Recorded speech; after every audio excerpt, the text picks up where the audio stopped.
Walking in the Spirit. What does it mean to walk according to the Spirit? It means to be filled with the Spirit, to drink of Jesus, and to be satisfied with the living water to quench your thirst. Amen. This is not just once and for all, but every day. Every day, I really need to drink of Jesus. God has different ways to remind me of Him. He has a high priest for me. In my weakness, He's interceding for me. Sometimes brothers and sisters pray for me. There are means that God uses to bring you into contact with the living water and refresh you. Amen. But we want to be open to it. Unfortunately, commandment keeping, sanctification, hardens your heart and keeps you closed to it, strengthening the flesh. The flesh doesn't want living water. The flesh wants leeks and onions, or law righteousness. Amen. So we need to see that we're dead, and we need to be open to the way that God does things.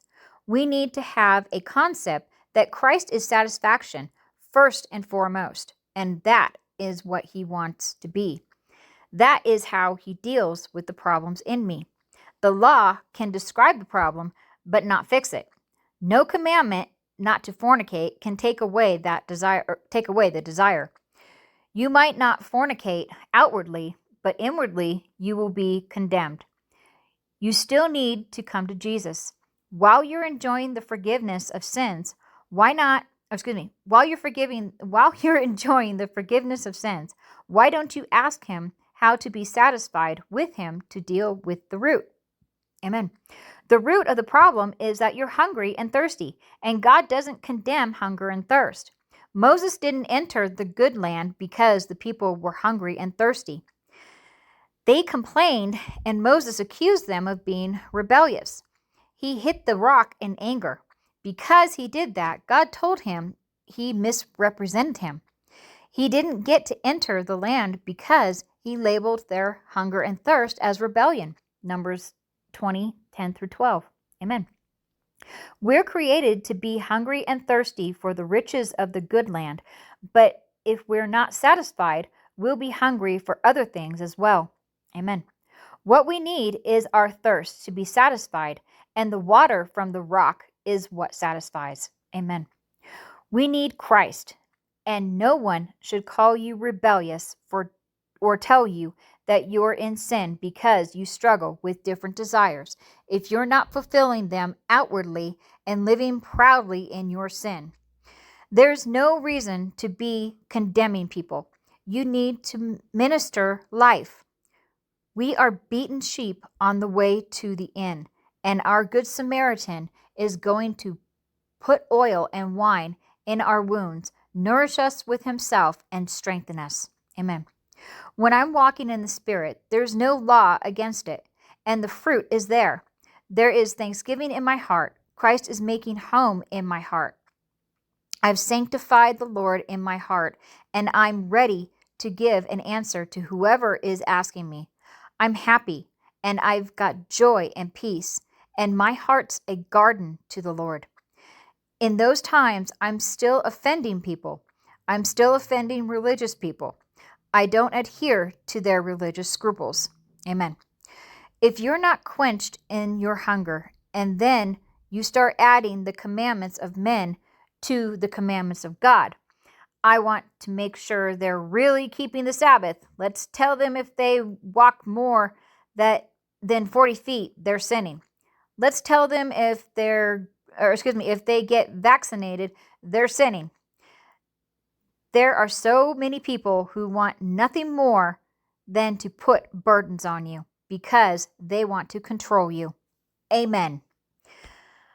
Oh man, that's so true. They're not interested in satisfying your hunger and thirst. They don't even know what we're talking about. Amen. So when we talk about how Christ is real and He satisfies us and we're washed within by coming to the fountain, they say we are ungodly and teach commandment breaking. So they want to do a bunch of teachings about how you better not be out there giving them license to sin. We're not promoting or applauding sin. I practice separation from people who proudly walk in sin and won't subject themselves to the word. If someone calls himself a brother who is a proud, boasting fornicator, we are not to fellowship with him. Amen. We don't eat with him so that he'll be ashamed, but we admonish him as a brother. We don't treat him as an enemy. Meanwhile, someone who is spiritual is even excuse me. Meanwhile, someone who is spiritual is evenly supposed to reach out to them and bear their burden and help and restore them. No one should ever be completely cut off, and a restored sinner can bear fruit. Amen. The adulterous woman bore fruit when she told everybody about Jesus, and you might think that's great work. No, it's laughable work through the foolishness of preaching. Amen.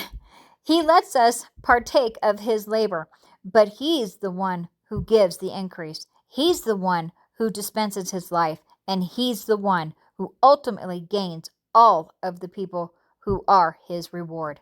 Amen. He is the one who becomes the head over all their life, lives within them, and their high priest works all things together for their good and shepherds them to glory. Anything we do is by his grace. Amen. I work more than they all, yet not I, but the grace of Christ with me. 1 Corinthians 15:10. Amen.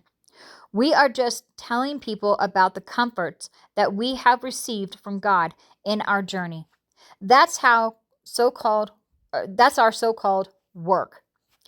I don't want to call it work. However, it does come with some suffering because it puts you at odds with everybody. Amen. So many people reject it, and then they want to accuse you of this and that. So there's suffering, and there's also a reward to make it all worth it. What really makes it worth it is Christ, who is my reward and my satisfaction in the midst of all of it. Amen. I have this joy of Christ in me. He visits me, strengthens me, leads me in the path of righteousness, leads me beside the still waters, and shepherds me. He takes care of me. Amen.